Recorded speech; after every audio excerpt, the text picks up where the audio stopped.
जी अस्सलाम वालेकुम रहमतुल्लाहि व बरकातुहू। वेलकम करता हूँ आपको अपने चैनल मास्टर आदिल औलख पर और रिक्वेस्ट करता हूँ कि इसको सब्सक्राइब कर लें ताकि हर आने वाली वीडियो जो है वो आप तक बआसानी पहुँच पाए। और साथ ही फेसबुक पर सर्च करें मास्टर आदिल औलख तो आपको ये पेज मिल जाएगा, इसको भी फॉलो कर लें। इस पर हर तरह की जो एजुकेशनल न्यूज़ है वो अपडेट की जाती हैं। तो चलते हैं अपने टॉपिक की तरफ। आज हम पढ़ेंगे 9th क्लास की मैथमेटिक्स एक्सरसाइज 1.5। तो चलते हैं 1.5 की तरफ, देख लेते हैं 1.5 में क्या है। एक्सरसाइज 1.5 जो है इसमें हमें फाइंड आउट करना है सबसे पहले कि मैट्रिक्स का जो है वो डिटर्मिनेंट किस तरह फाइंड आउट किया जाता है। Find the determinant of the following matrices. ये जो मैट्रिसेस दिए हुए हैं इनका आपने क्या करना है, डिटर्मिनेंट फाइंड आउट करना है। ये मैं आपको करके दिखाऊंगा। Find which of the following matrices are singular और non singular. And the third question, यहाँ आपने बताना है कौन से मैट्रिसेस सिंगुलर हैं और कौन से नॉन सिंगुलर हैं। ये भी हमने डिटर्मिनेंट लेना है इनका, फिर पता चलेगा। इसी तरह find multiplicative inverse if it exist of each. ये इफ इट एग्जिस्ट वाली बात भी मैं आपको समझाऊंगा ऐसा क्यों लिखा हुआ है, ठीक है। और ये इसका इनवर्स भी हम लेना सीखेंगे। If A is equal to this, B is equal to this, then find this. हमने ये प्रूव करना है A into adjoint of A equal to adjoint of A into A equal to determinant of A into I, जो भी है। Determine whether the given matrices are multiplicative inverse of each other. ये वाला question है, क्या ये एक दूसरे के मल्टीप्लिकेटिव इनवर्स है, ये हम पढ़ेंगे। फिर हम पढ़ेंगे क्वेश्चन नंबर 6 में ए बी डी दिया हुआ उसने। ए बी होल का inverse is equal to B inverse A inverse कह रहा है, and D A whole inverse is equal to कह रहा है ए इनवर्स बी इनवर्स।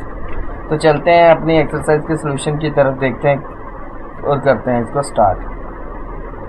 सबसे पहला क्वेश्चन जो है हमने क्या करना है, find the determinant of the following matrices. तो डिटर्मिनेंट किस तरह फाइंड आउट करते हैं। डिटर्मिनेंट फाइंड आउट करने का तरीकाकार ये होता है, आपने सबसे पहले डायगोनल एंट्रीज को आपस में मल्टीप्लाई करना है, ठीक है। इन दोनों को मल्टीप्लाई करना है। मल्टीप्लाई करने के बाद आपने माइनस का साइन लगाना है। याद रहे हम वैसे मल्टीप्लाई करते थे मैट्रिसेस को तो हम प्लस लगाते थे, लेकिन जब हम डिटर्मिनेंट लेंगे तो हमने दरमियान में माइनस लगा के फिर हमने इनको मल्टीप्लाई करना है, ये वाले एंट्रीज को, ठीक है। ये वाले एंट्रीज को ये दिया हुआ है नीचे, देख लेते हैं। अच्छा जी, ये देखें जी, -1, सॉरी, इसको आपस में मल्टीप्लाई किया।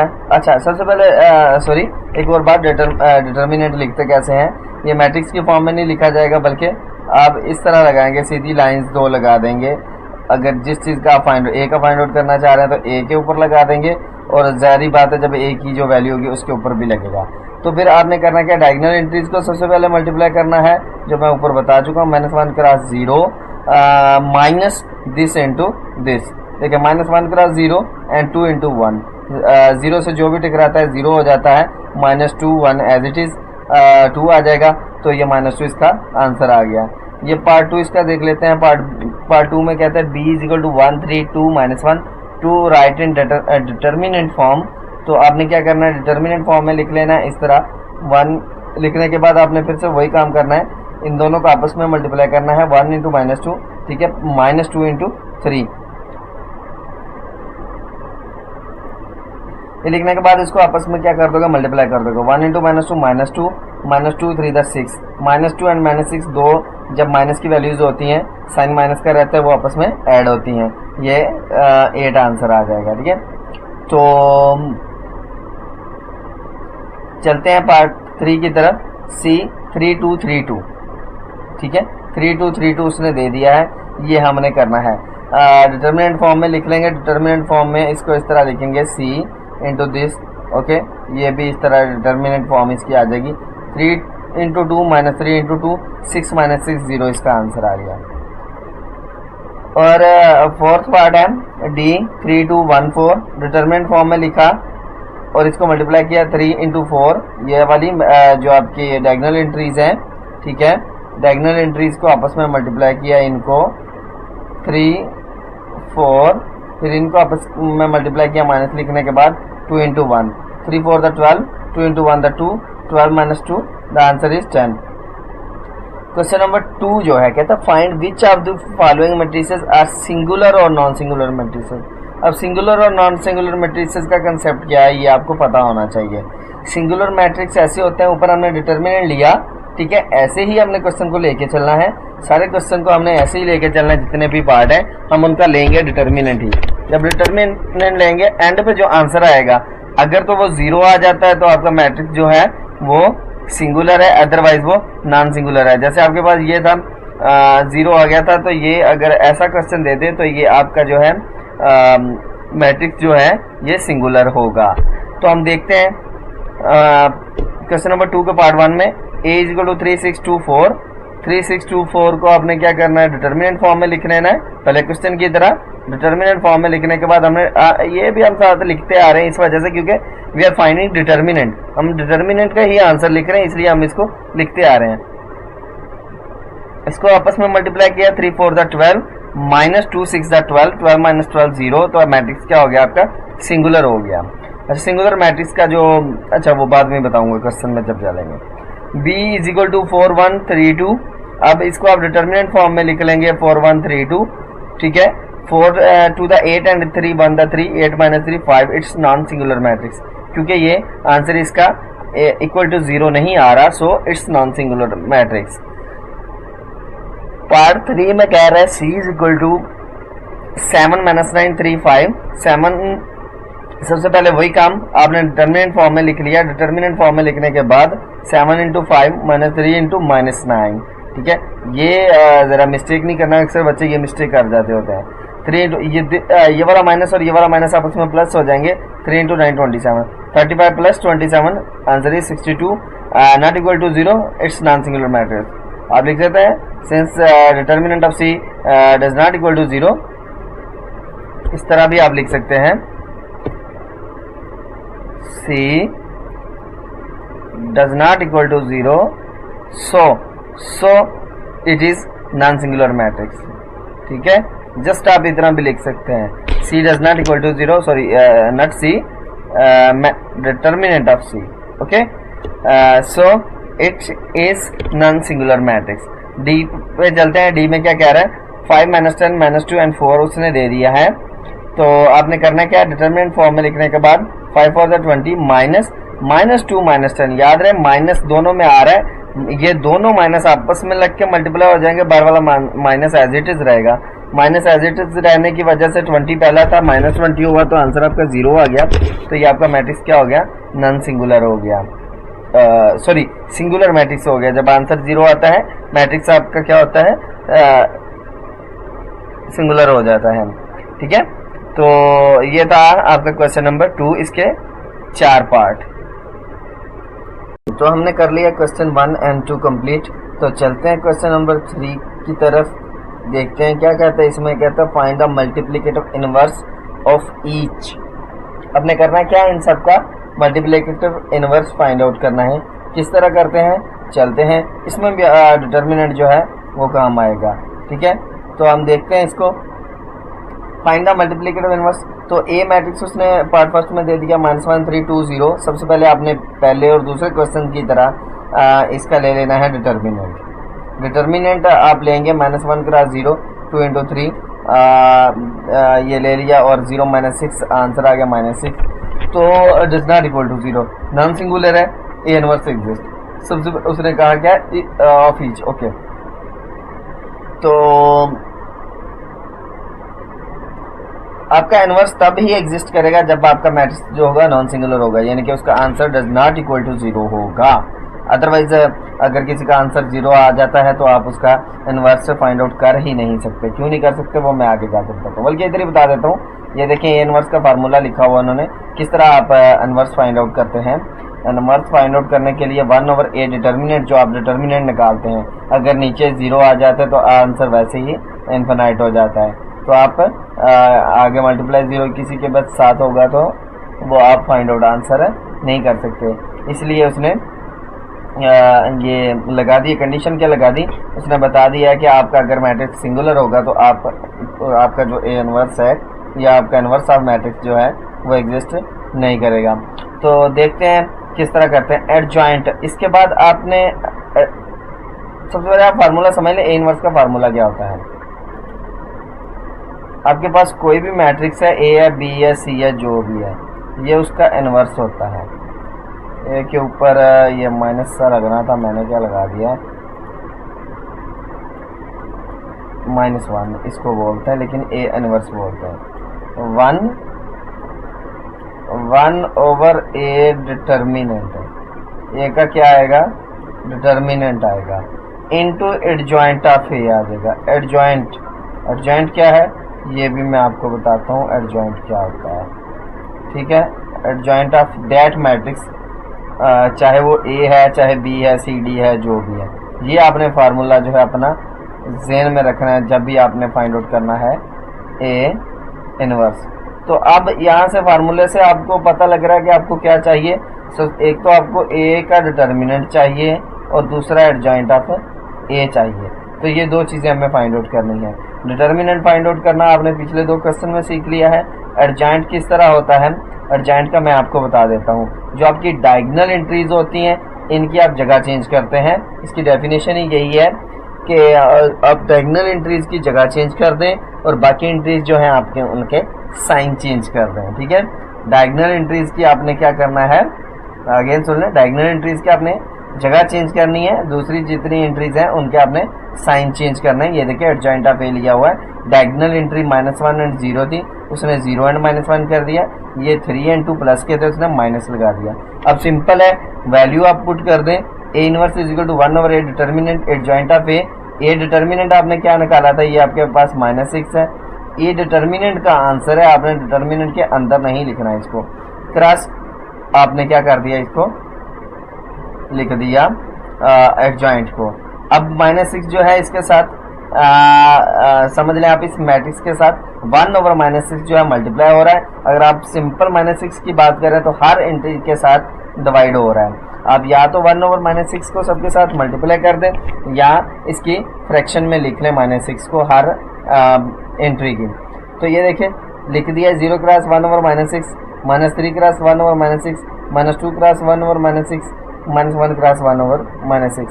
तो ये आप देखेंगे कि सारी एंट्रीज माइनस की हैं ऑलमोस्ट। 0 वाली को निकाल दें क्योंकि 0 किसी के साथ मल्टीप्लाई होता है 0 हो जाता है। सबसे पहले तो आप माइनस को माइनस से ख़त्म करें। 3 1 3 एंड 3 2 6 1/2 इसका आंसर आ रहा है। 3 इसका आ रहा है, ये माइनस इंटू माइनस प्लस होगा 1/6 आ जाएगा। ठीक है, ये उसने नीचे लिख दिया है। दोबारा उसने वही बात जो मैंने ऊपर की है, आप डायरेक्ट ये स्टेप लिख सकते हैं, ये वाला स्टेप। हाँ, यहाँ आप माइनस माइनस लगाइएगा, डायरेक्ट नीचे आप नीचे वाला जो आंसर है अगेन लिख सकते हैं 0 1/2 1/3 एंड 1/6, 0 1/2 1/3 एंड 1/6। ओके, तो बी पार्ट है, कहते हैं 1 2 -3 -5। वही बात बी का आपने क्या करना है, इनवर्स फाइंड आउट करना है। बी का सबसे पहले आप डिटर्मिनेंट ले लें। डिटर्मिनेंट आपका 1 आ रहा है, तो कि क्या कह रहा है वो, नॉन सिंगुलर मैट्रिक्स है, बी इनवर्स आपका एग्जिस्ट करता है। तो एडजॉइंट आप बी ले लें, डायगोनल एंट्रीज की आप जगह चेंज कर लें, दूसरी जो आपकी एंट्रीज हैं उनके साइन चेंज कर लें। वही किया हुआ है उसने, 1 और -5 की जगह चेंज की है, 2 एंड -3 के साइन चेंज किए हैं, -2 और 3 कर दिया। अब बी इनवर्स फार्मूला आपके पास, उसका फार्मूला है 1/b determinant into adjoint of B. तो वैल्यूज पुट कर दे 1/1, आपका मैट्रिक्स जो है यही आंसर आ जाएगा, क्योंकि 1 किसी के साथ मल्टीप्लाई हो या 1 किसी के साथ डिवाइड हो, उससे उस एंट्री पर कोई भी फर्क नहीं पड़ता। जो आपका एडजॉइंट है वही आपका आंसर आ रहा है, -1 -5 -2 3 एंड 1। सी देख लेते हैं, सी क्या है, -2 6 3 एंड -9। तो ये देखें, आप इसका सबसे पहले वही डिटर्मिनेंट ले लेंगे, -2 इंटू -9 प्लस का 18 आ जाएगा, माइनस फार्मूले वाला 3 इंटू 6 9 3 इंटू 6 सॉरी 18 18 माइनस 18 0। तो सिंगुलर मैट्रिक्स आ गया, तो इसका इनवर्स ही सिरे से एग्जिस्ट नहीं करता, तो आप लिख देंगे C inverse does not exist. ऐसे ही क्वेश्चन आ जाए तो ज़्यादा मज़े की बात होती है। जो करें पेपर में ऐसा क्वेश्चन आ जाए, आपका टाइम बच जाएगा जी। तो पार्ट बी है, फ्रैक्शन वाला है, थोड़ा सा डिफिकल्ट आप लोगों को लगेगा लेकिन मुश्किल होता नहीं है। आप देखें ज़रा, 1/2 3/4 1 2, तो इसको डिटर्मिनेंट फॉर्म में लिख लें। डिटर्मिनेंट फॉर्म में लिखने के बाद ये आ जाएगा। अब 1/2 क्रॉस 2 माइनस 1 क्रॉस 3/4, ये 3 उससे कोई फर्क नहीं पड़ता आगे पीछे लिखने से। ओके, 2 से जाएगा, 1 आ जाएगा, माइनस ये 3/4 आ जाएगा। ठीक है, 4 एलसीएम आ जाएगा। अब 4 एलसीएम आ गया, 4 × 1 4 minus 3 as it is. LCM ये आप किस तरह लिखते हैं आपको पता होना चाहिए, आप 9th क्लास में आगे, लेकिन मैं फिर भी आपको समझा देता हूँ। जो आपका एलसीएम आता है, जो आपका एलसीएम आता होता है, उसको आपने इसके फ्रैक्शन वाले टेबल में ढूंढना होता है, डिनोमिनेटर के टेबल में। इसका डिनोमिनेटर क्या है, 1 है। 1 के टेबल में 4 कहाँ पे होगा, 4 पे होगा। तो आपने क्या करना है, ऊपर वाली एज इट इज लिखनी है, 1 क्रॉस 4, 1 क्रॉस डिनोमिनेटर ऊपर वाली लिख दी, क्रॉस नीचे वाली के टेबल में ढूंढना है एलसीएम को। ढूंढोगे वो 4 पे मिला, 4 लिख दी। फिर इधर जो आपका सिंबल है प्लस है माइनस है वो लिख देना, माइनस लिख दिया। 3 एज इट इज क्रॉस, अब नीचे क्या है, 4 है फ्रैक्शन में, 4 के टेबल में आप 4 को ढूंढे। 4 के टेबल नीचे वाली वैल्यू डिनोमिनेटर में आप एलसीएम को ढूंढे। एलसीएम जो होता है 4 के टेबल में कहाँ पे होता है, 4 1 पे होता है, और नीचे वाला 4 आपका एज इट इज आ गया। ठीक है, ये तरीका। और ये देखें आप 4 1 4 माइनस 3/4, ये वही आ गया जो इधर लिखा हुआ 4 माइनस 3/4, लेकिन मैंने आपको डीपली समझा दिया कि किस तरह आया है। तो अगेन आपने क्या करना है, उसके बाद एडजॉइंट ले लेना है। इन दोनों की जगह चेंज उसने किया है और इन दोनों के उसने साइन चेंज किया है। तो अब ये चीज समझिएगा जरा, आपका जो आंसर आ रहा है वो 1/4 आ रहा है, 1/4 आ रहा है, आपका डिटर्मिनेंट आ रहा है।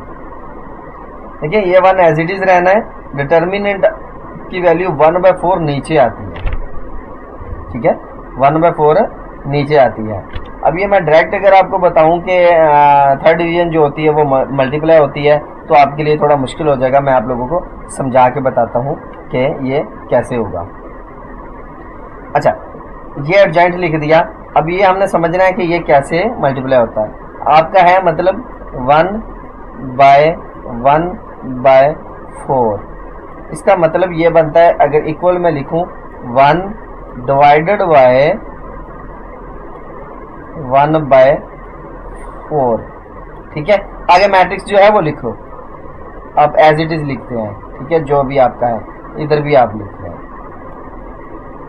मैं जस्ट वो वाली बात समझा रहा था इसलिए मैंने नहीं लिखा। तो 1 जब भी मल्टीप्लाई को हम फ्रैक्शन वाली वैल्यू को ऐसे नहीं कर सकते, तो हम क्या करते होते हैं, मल्टीप्लाई में कन्वर्ट करते हैं, सॉरी डिवाइड नहीं कर सकते। तो मल्टीप्लाई में जब कन्वर्ट करते हैं तो होता क्या है, आपका जो नेक्स्ट वैल्यू होती है वो उसका रेसिप्रोकल हो जाता है।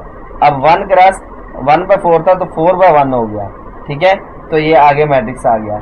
अब आपको पता चल गया होगा कि किस तरह थर्ड जो डिवीजन होती है वो मल्टीप्लाई होती है। अब ये 4 अंदर मल्टीप्लाई हो रहा है, 4 1 4 जो फ्रैक्शन में भी 1 है तो कुछ भी नहीं, जस्ट 4 इंटू दैट मैट्रिक्स।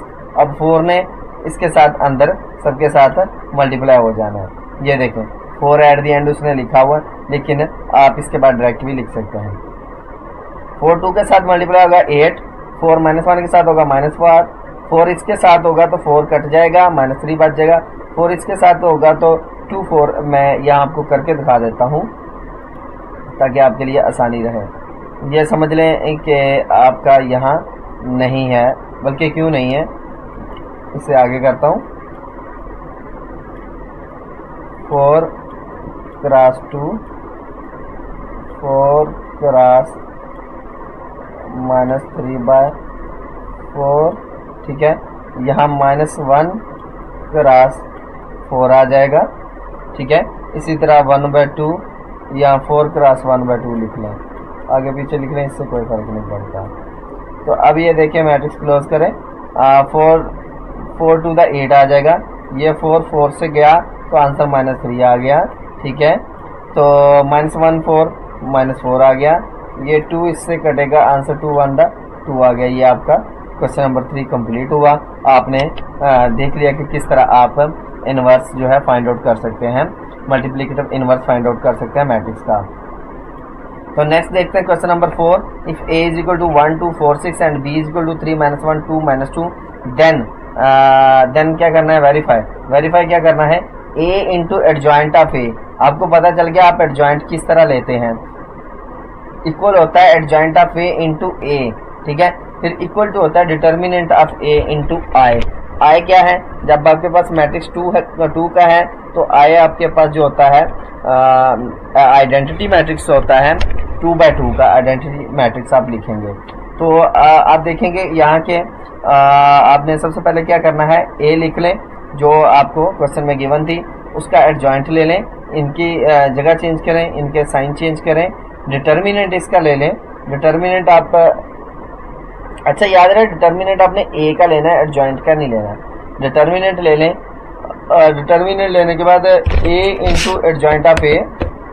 ये अभी जस्ट उसने ये नहीं पकड़ा, जस्ट वो पहले सॉल्व कर रहा है, क्यों कर रहा है मैं आपको बताता हूँ। एडजॉइंट ऑफ ए रिक्वायर है वो ले लें, ठीक है। डिटर्मिनेंट ऑफ ए रिक्वायर है वो ले लें, आई आपको रिक्वायर है वो लिख लें, ठीक है। ये सबको आप लिख लें। अब पकड़े A into adjoint of A, A into adjoint of A, ये पकड़ा उसने। ए की वैल्यू लिखें, एडजॉइंट ऑफ ए लिखें, इसको मल्टीप्लाई करें। सिंपल तरीका जो आप 1.4 से पढ़ते आ रहे हैं, किस तरह आप मैट्रिक्स को मल्टीप्लाई करते हैं। पहली रो को आप पहले कॉलम के साथ करते हैं, फिर पहली रो को दूसरे कॉलम के साथ करते हैं, फिर दूसरी रो को पहले कॉलम के साथ करते हैं, दूसरी रो को सेकंड कॉलम के साथ करते हैं। तो ये लिख दिया उसने -2 0 0 -2 आपका आ गया answer A into adjoint of A. Adjoint of A into A यानी कि आप पहले एडजॉइंट ऑफ ए लिख लें फिर ए लिखें, तो उसको आप किस तरह फाइंड आउट कर सकते हैं। मल्टीप्लाई करें, मल्टीप्लाई करने के बाद आपका आंसर देखें -2 0 0 -2 सेम आ रहा है ये वाला इक्वेशन 1 एंड इक्वेशन 2 का। Determinant of A into I, determinant आपने फाइंड आउट किया हुआ था -2 ऊपर, ये देखें determinant of A.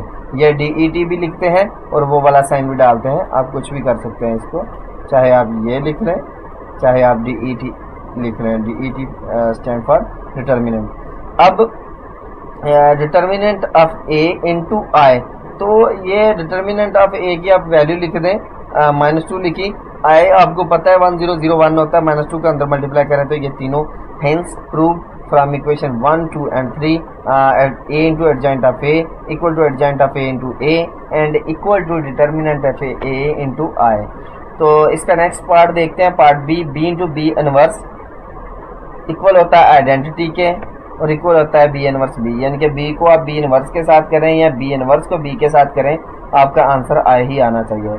To write in determinant form, सबसे पहले जारी बात है बी इनवर्स अगर हमें फाइंड आउट करना है तो डिटर्मिनेंट और एडजॉइंट की जरूरत तो पड़ेगी। हमने डिटर्मिनेंट ले लिया, बी इनवर्स एग्जिस्ट करता है क्योंकि आंसर 0 नहीं आ रहा।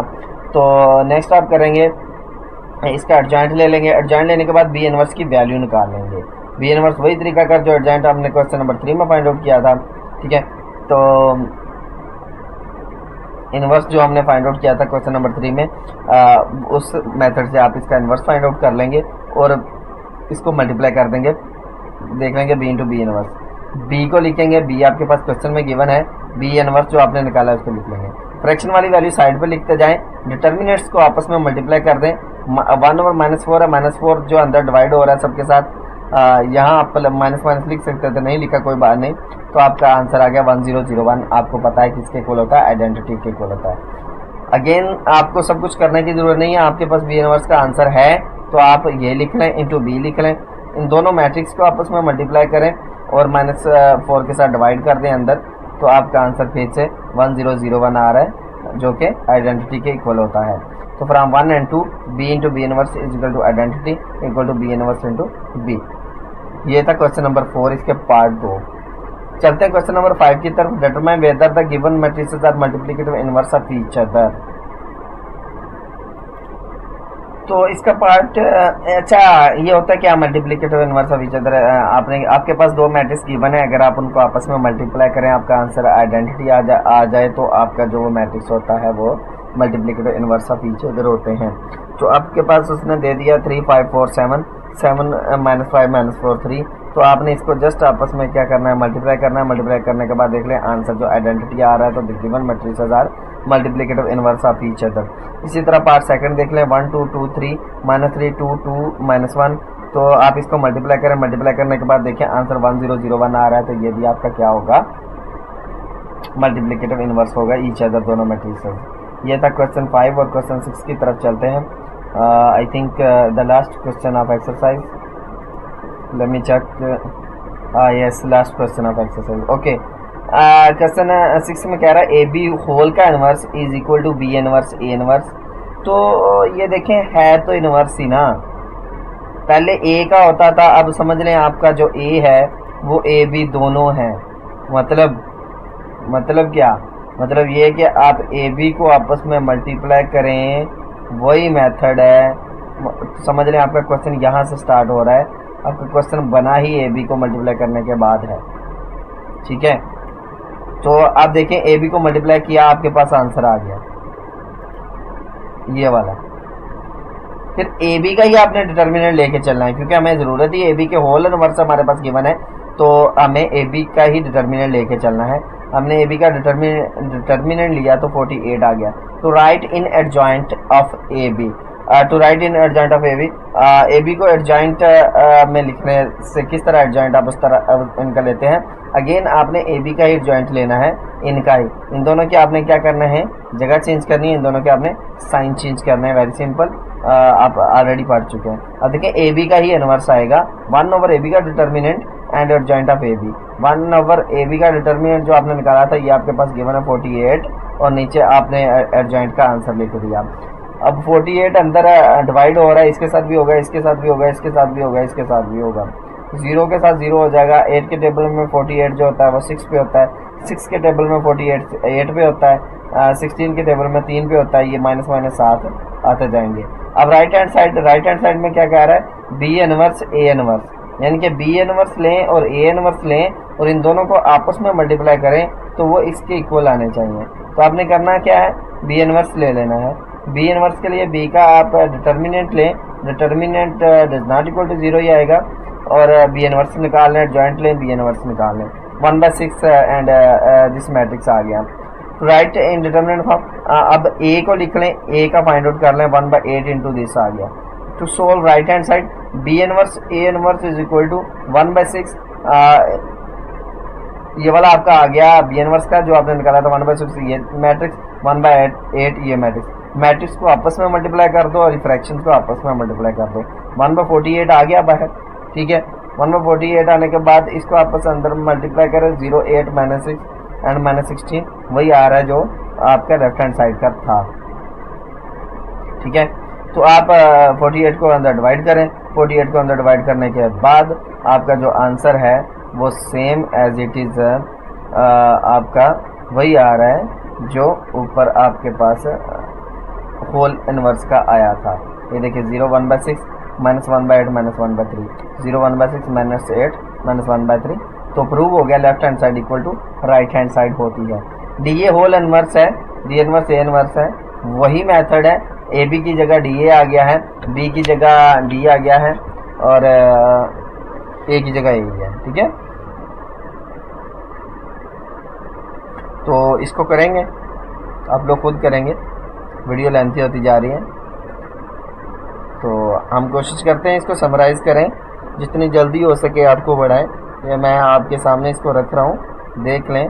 जस्ट वही मेथड है जो आप पढ़ चुके हैं, और ये आपकी यहाँ एक्सरसाइज जो होती है एंड होती है। इसके भी 2 ही पार्ट थे, ठीक है। तो again request to follow this page and request to subscribe this YouTube channel for latest update about every educational you can say post or every educational material. That's it. Jazakallah wassalam.